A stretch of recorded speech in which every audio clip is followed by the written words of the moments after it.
नमस्कार, आर्यन खबर पे आपका स्वागत है। मैं हूं दीपक प्रियदर्शी। बिहार की राजनीति में इस समय एक नाम बेहद चर्चा में है। वो चर्चा में इसलिए है कि वो मुख्यमंत्री नीतीश कुमार को चुनौती दे रहा है। हालांकि चुनौती खुलकर नहीं है, लेकिन इतना है कि पिछले 20 वर्षों में मुख्यमंत्री नीतीश कुमार के सीएम बने रहने को लेकर न जेडीयू न ही बीजेपी कोई ऐसा नेता सामने नहीं आया जो ये कह सके कि हम मुख्यमंत्री पद के दावेदार हैं। लेकिन पिछले कुछ दिनों से एनडीए के गठबंधन में एक चेहरा जो है वो ऐसा है जो प्रोजेक्ट हो रहा है बतौर सीएम। जी हां, हम बात कर रहे हैं चिराग पासवान की। और ये बात उस समय से आई जब चिराग पासवान कुछ समय पहले ये कह चुके हैं कि अब वो बिहार आना चाहते हैं, वो केंद्र की राजनीति नहीं करना चाहते हैं, वो बिहार की सेवा करना चाहते हैं। साथ ही साथ उन्होंने ये भी कहा कि वो बिहार लौटेंगे। उनके पिताजी स्वर्गीय रामविलास पासवान बिहार लौट नहीं पाए, लेकिन वो बिहार जाएंगे और बिहार के लोगों की सेवा करेंगे। अब तो चर्चा इस बात पे है कि वो विधानसभा का चुनाव भी लड़ेंगे। तो अब सीएम फेस को लेकर जो कहीं ना कहीं चर्चा शुरू हो गई, क्योंकि उनकी पार्टी ने बतौर सीएम फेस उनको प्रोजेक्ट करना शुरू कर दिया। आज भी एक पोस्टर लगा जो बिहार की उम्मीदों का एक ही नाम है, जिसका नाम है चिराग पासवान। तो क्या चिराग पासवान सीएम फेस होंगे बिहार के? देखिए, चिराग पासवान ये भी खुलकर नहीं बोल रहे हैं। पिछले कुछ दिनों उनके मुख्यमंत्री नीतीश कुमार से मुलाकात हुई और उसमें उन्होंने कहा कि फिलहाल कोई वैकेंसी नहीं है, लेकिन वो बिहार की सेवा करते रहेंगे। तो क्या चिराग पासवान इस बात का इंतजार कर रहे हैं कि अगर नीतीश कुमार पीछे हटते हैं तो वो फिर अपने आप को सामने लेकर आएंगे?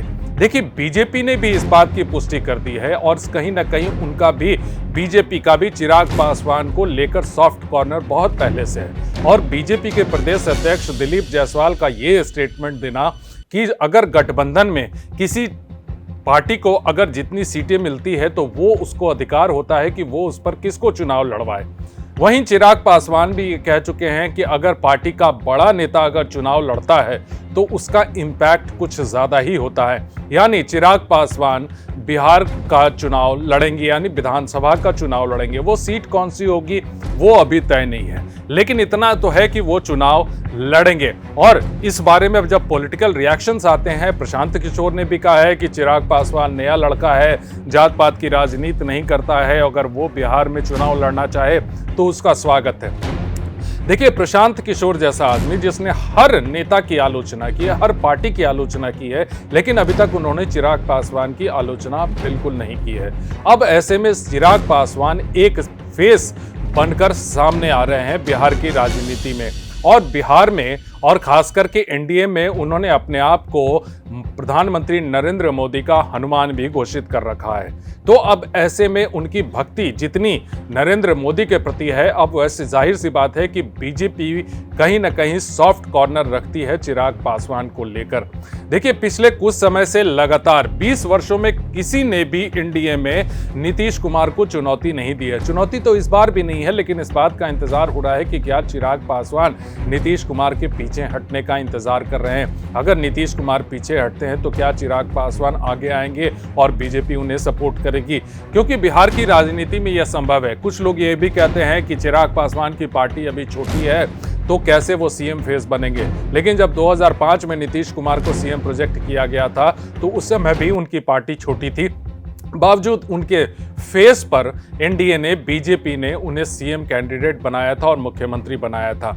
अब ऐसे में इस बात की चर्चा है कि मुख्यमंत्री की रेस में अब चिराग पासवान खुलकर सामने आ चुके हैं, बिहार की राजनीति में आ चुके हैं। अब उन्हें सीएम कैंडिडेट के रूप में देखा जा रहा है, यानी नीतीश कुमार की रिप्लेसमेंट के रूप में। अगर आने वाले दिनों में अगर नीतीश कुमार को रिप्लेस अगर जेडीयू का कोई नेता नहीं करता है और बीजेपी का कोई नेता नहीं करता है तो क्या चिराग पासवान उन्हें रिप्लेस करेंगे?